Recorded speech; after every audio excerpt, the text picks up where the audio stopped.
What's up, guys? It's been a minute since I've created a video. Been really busy with work and just other things in general, but trying to get back into the swing of things. Today I'm going to do a quick video on a Rotopax mount, which I thought was pretty cool. Doesn't seem to be a lot of videos online about it, so I kind of wanted to give you guys a heads up about this neat little addition. So for me, I bought a Rotopax mount, a non-locking one. I've just heard a lot of bad things about the lock failing or seizing up, and so I just figured if somebody wants the Rotopax bad enough, they're going to yank it off anyways. So I just figured go with the standard Rotopax mount. I may regret that later, but that's what I was going to do. And upon receiving the mount, it came with this kind of bracket with a little bit of an angle, but it came with really short mounting hardware, which I was a little bit surprised about. I guess, you know, looking at the design of the bracket and how the bolts are and kind of reading some stuff online, they honestly don't anticipate you mounting this to a Gobi ladder or like a round bar with just this mount alone. And so let me show you what I'm talking about. So if we come here to the back of the 4Runner, you guys may or may not have seen my video installing this Gobi ladder. Love it. It's awesome for getting to the roof of the vehicle, getting up to those roof bars when we put stuff on the roof. It's also really helpful when you're washing it, particularly for me. I'm not quite tall enough to reach the top, so it is very helpful, and I can just jump up here. I can power wash the top off and make sure it's all clean.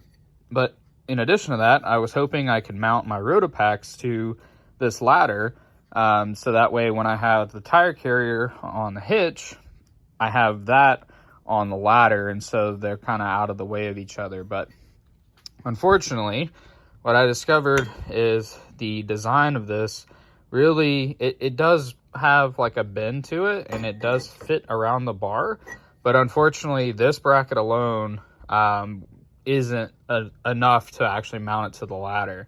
And I played with it a bunch, and I honestly came to the conclusion that I didn't have enough hardware to actually get this mounted to the ladder. So I started searching online for options, and this is what I came up with. So after searching on the interwebs, basically I knew what I needed. I essentially just needed a backing plate to this, and that would be sufficient, in addition to getting some longer bolts so that it would go through this bracket and into another bracket. So I landed on a Overland equipped plate. I believe this is made in America. I'm not sure. You may want to verify that.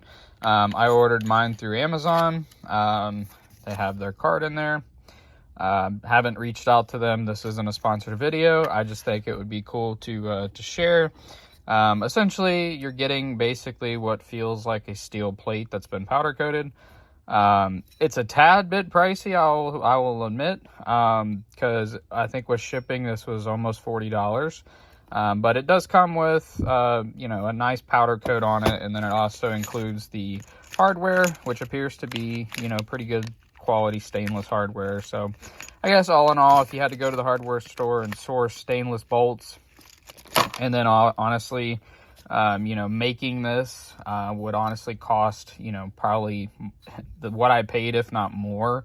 If I were just going to make, you know, one of these, if I had a CNC table or a plasma table, you know, that could be a different story. But honestly, it's worth it. I'm happy to support a small business. It's going to do exactly what I need it to do, which is I just need a backing plate for this to sandwich between the Gobi ladder to keep my Rotopax mounted on there. And so if you can kind of visualize, basically you'd have this behind the Gobi ladder, you have that in front of it.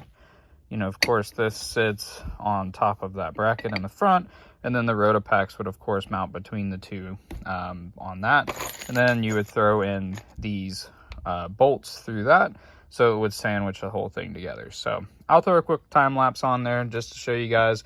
I have no doubt that you guys could easily install this, and then I'll give you my final thoughts.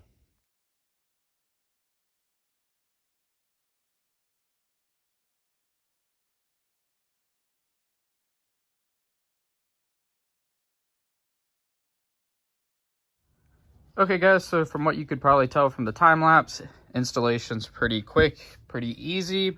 I don't really feel the need to kind of go over it. They do include instructions, but it's pretty self-explanatory for the most part. I think the biggest thing to remember is don't over torque these nuts, you know, you're only holding on a Rotopax. You're not trying to hold on a spare tire or anything like that.